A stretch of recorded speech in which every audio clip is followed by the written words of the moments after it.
Duhamel qui est obligé de faire l'extérieur à un autre pilote attardé, mais il va maintenant en principe rentrer à son stand puisqu'on a vu que son équipe était déjà prête au ravitaillement le tour précédent. Voilà, Miguel Duhamel qui reste à l'intérieur et qui emprunte la voie des stands. Il va traverser toute cette piste des stands, passer devant tous les box pour atteindre le sien qui est tout au bout. Il y a d'abord une petite chicane à négocier, voilà, donc une vitesse maximum autorisée de 85 km/h qu'il ne faut surtout pas dépasser sous peine d'être pénalisé. Christian Lavieille est déjà prêt à côté. Voilà, admirez le travail de l'équipe Honda. On ravitaille pendant ce temps, personne ne peut rien faire d'autre. Voilà, le ravitaillement est fini. On change les pneus avec le monobras à l'arrière, les Honda. Et on change les plaquettes de frein, semble-t-il, justement sur la Honda. Donc un troisième changement de plaquettes de frein avant qui va négocier un peu plus, demander un peu plus de temps. Et vous voyez, il y a même une opération, semble-t-il, plus importante puisque les mécaniciens sont en train d'enlever le carénage de la Honda de tête. Peut-être un problème...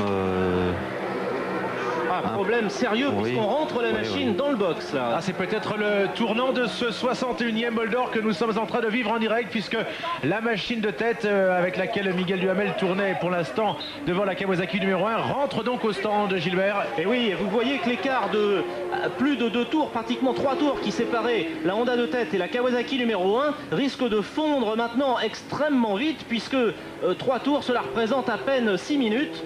Et la Honda qui compte normalement pour un ravitaillement environ 40 secondes et là est en train de perdre beaucoup de temps. La Kawasaki va finir son tour, donc elle va revenir à 2 tours pile de la Honda au moment du passage devant les stands. Et pendant ce temps, les mécaniciens travaillent toujours sur la Honda numéro 3. Une intervention sur l'avant de la machine, donc peut-être sur l'échappement ou le refroidissement. Voilà la Kawasaki qui rentre à son tour au stand, peut-être pour un ravitaillement également. Donc pour l'instant... Géant d'Orgex qui s'apprête à prendre son relais. Donc les deux machines de tête dans les stands. Voilà, et 2 tours exactement d'écart entre la Honda numéro 3 qui est toujours arrêtée à son stand et la Kawasaki numéro 1 qui vient de ravitailler. Mais la Kawasaki va démarrer probablement avant la Honda. Et Brian Morrison, donc, qui vient de descendre de la machine, qui nous confiait tout à l'heure qu'il espérait bien encore gagner cette course. Eh bien, il est relancé puisque son équipe va revenir à moins de 2 tours déjà virtuellement de la Honda numéro 3. Le bol d'or qui est peut-être en train de se jouer pour l'instant dans les stands. Et oui, une intervention assez longue et qui dure probablement sur le circuit de refroidissement de la Honda puisqu'on a vu les mécaniciens intervenir sur le radiateur. Ça y est, la Kawasaki est repartie et elle compte un tour de retard. Pas encore, non, il doit y avoir 2 tours pile. Et c'est Jean Dorgex qui est maintenant au guidon de la Kawasaki. Et Jean Dorgex qui doit avoir évidemment comme consigne de rouler le plus vite possible. Mais attention, il part avec des pneus neufs et il faut quand même penser à les chauffer avant que ces pneumatiques atteignent leur qualité maximum.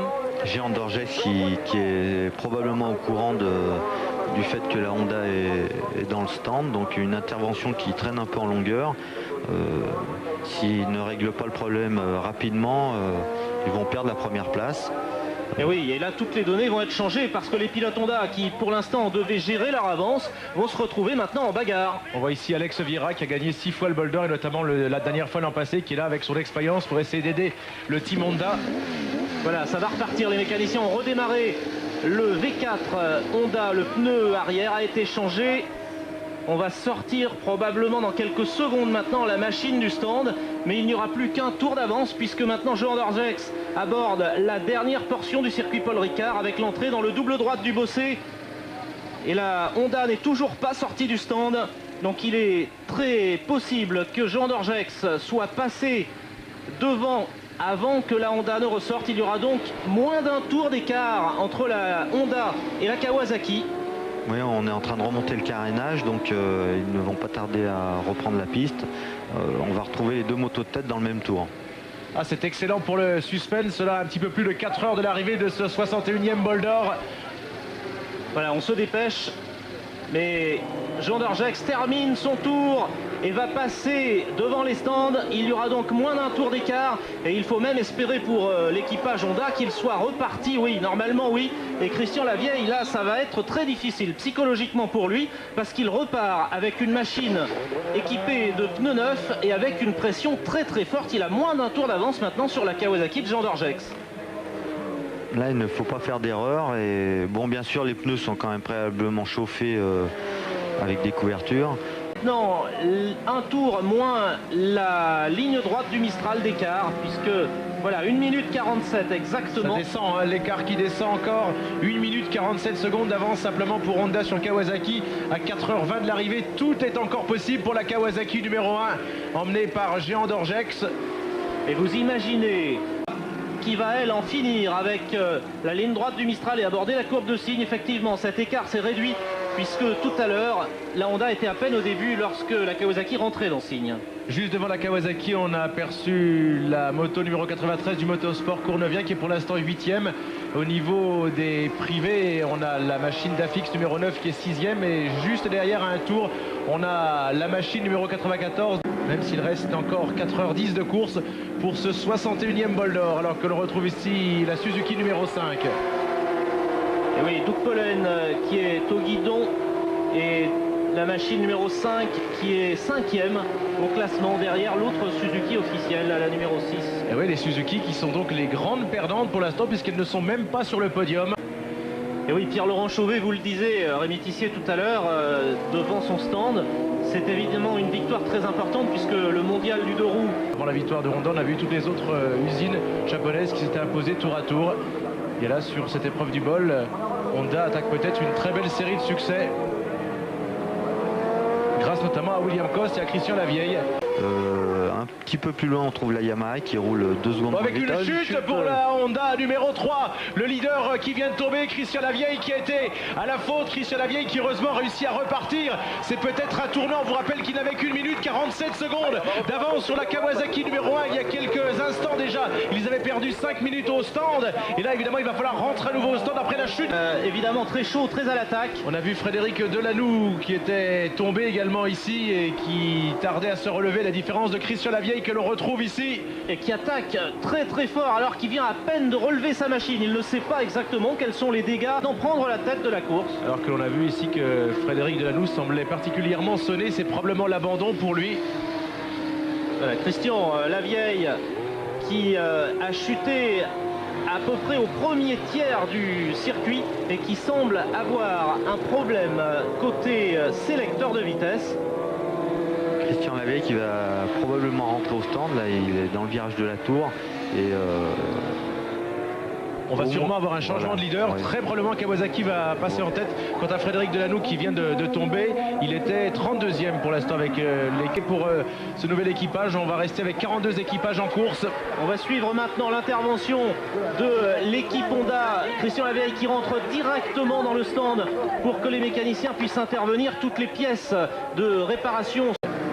Et voilà la Kawasaki qui va terminer son tour, qui est maintenant dans la dernière portion du circuit, qui va bientôt arriver dans le virage de la tour. Après cette grande courbe à droite en accélération, un freinage pour un virage à gauche, le virage de la tour et ensuite le virage du pont qui précède le passage sur la ligne de chronométrage. Et la Kawasaki qui va prendre officiellement la tête de ce boulder après 19h50 de course. Voilà, c'est fait. Jean Dorgex est maintenant en tête du 61e boulder. Superbe remontée pour cette machine qui avait plongé dans les profondeurs du classement après une première intervention qui avait nécessité le changement d'embrayage. Il avait quitté les premières places, puis il était revenu petit à petit. Alors on ne doit pas s'enflammer du côté de Kawasaki avec les déboires qu'on a connus au Mans, puis ensuite à une demi-heure de la fin à Spa, mais malgré tout, après deux insuccès comme cela, peut-être une victoire pour terminer sur la dernière épreuve de la saison, ça serait bien et ce serait mérité pour Kawasaki qui mérite d'en gagner au moins une cette année. Voilà, toujours les mécaniciens qui interviennent sur la Honda de Christian Lavieille. on les voit retirer le haut du carénage, donc probablement avec le petit bidon d'eau refaire l'appoint au niveau du radiateur d'huile. Ils ont changé la platine de repose-pied et le sélecteur gauche. Donc une chute bénigne mais qui va coûter quelques tours et la tête de la course à la Honda. Récompense pour les 3 pilotes Kawasaki qui ont vraiment fait le forcing depuis le début de la nuit et qui n'ont en aucun moment relâché leur effort et qui se retrouvent actuellement en tête. L'Écossais Brian Morrison qui nous avait confié tout à l'heure qu'il comptait bien encore gagner, mais maintenant le voici avec ses deux coéquipiers qui se retrouvent donc en tête virtuellement de cette course. Il a eu raison d'y croire, il faut y croire jusqu'au bout, même si Honda n'a pas encore perdu toute chance. Non mais c'est vrai que là c'est tout de même assez inquiétant pour l'équipage de la Honda. Delanoux essaye de ramener sa machine au pas mais assez lentement. Frédéric Delanoux que l'on voit ici. La Ducati qui était pointée 32e. Et qui va savoir maintenant qu'il est en tête de ce 61e bol d'or. Tandis que la Honda n'est toujours pas repartie et compte déjà au moins un tour de retard sur la Kawasaki. Mais attention parce que autant William Coste que Christian Lavieille et que Michael Duhamel sont extrêmement rapides. C'est un équipage parmi les plus homogènes et qui sont parmi les plus rapides en piste. Donc il est certain que la Honda, qui ne vise que la victoire, maintenant va se donner à fond pour essayer de revenir sur la Kawasaki. Les rôles vont être inversés pour les 4 dernières heures de course et on va assister probablement à un duel absolument somptueux là pour la victoire de ce bol d'or. On a déjà eu 2 retournements de situation en moins d'une demi-heure. D'abord l'arrêt au stand de 5 minutes de la Honda numéro 3, puis ensuite donc la chute de Christian Lavieille. C'en était trop pour Honda qui a donc laissé le commandement à la Kawasaki numéro 1. La matinée est en faveur des Verts de Kawasaki pour l'instant. Voilà, on a levé l'avant de la Honda pour effectuer la purge du circuit hydraulique de refroidissement. Donc ils vont probablement pas tarder de redémarrer la moto.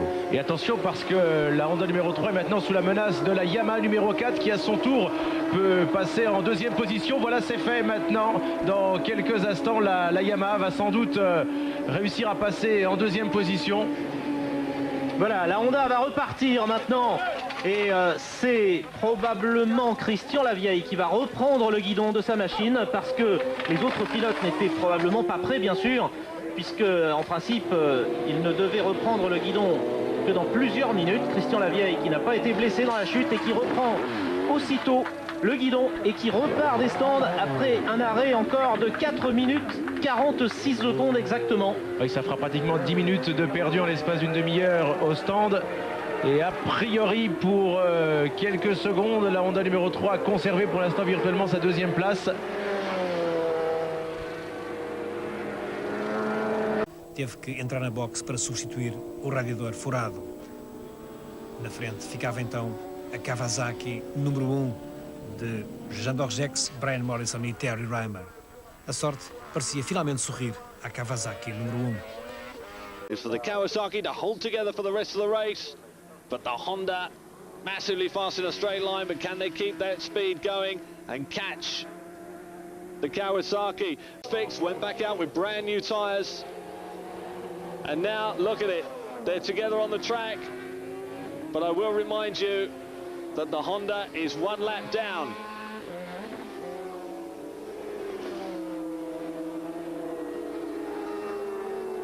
Desperate to unlap himself and come back at the Kawasaki. Kawasaki leading, Honda in 2nd place. See the way that wheel twitches as he goes off the ground. This is where tactics come into play. A lot of sliding on that rear wheel.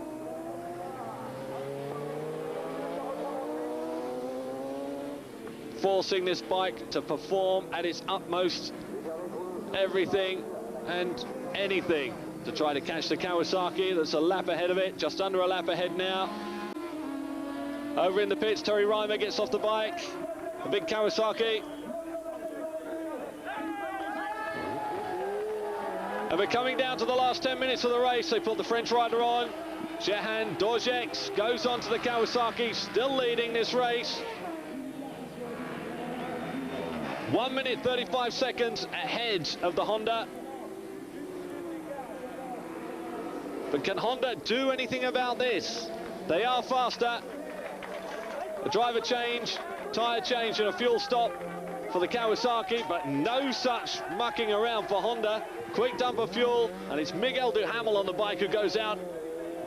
Forget about the tyres, we've got 10 minutes left. I had just got to try to catch that Kawasaki. But it's Dorjeks on the Kawasaki who knows what he's got to do. The bike has got to hold together. The crowd are sensing a win here for Kawasaki. But it's not all over until you pass the flag. Not even until you see the flag, until you pass the flag. The Honda all the time. De Peter Godard e Doug Poland, campeões do mundo de resistência. Última curva para Dorjeks, Morrison e Reimer era a vitória no Bol d'Or. Uma vitória perfeitamente merecida para uma moto que foi. Last time, but unable to catch the Kawasaki, which crosses the line. A memorable win here. Brian Morrison's first win at the Bol d'Or. Jehan Dorjeks brings it across the line. Second time winner for him here. And Terry Reimer.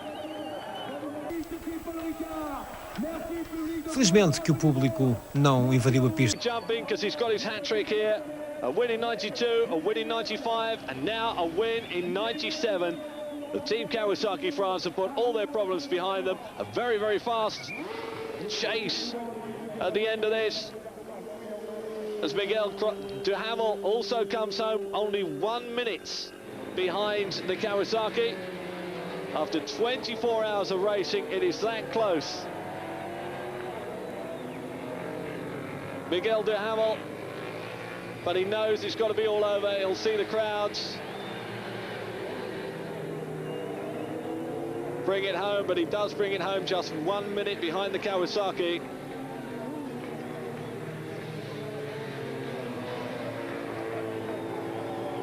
And a really good job too for the Yamaha Motor France team. Steve Hislop, Christa Lindholm and Van der Bosch coming home in third.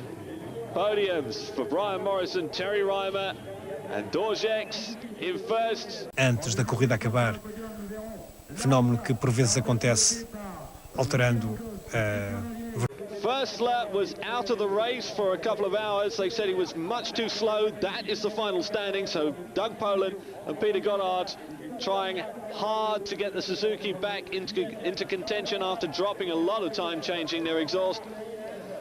But that's it, it's all over now, and Kawasaki have got the win they so richly deserved. Put a lot of work in through this whole season, and major problems assaulted them throughout the races, but finally it's all behind them now. Brian Morrison holding the cup. Big Terry Reimer waving, and Jehan Dorjeks behind them. Got the flowers, got the cups, keeping their helmets, thank you very much.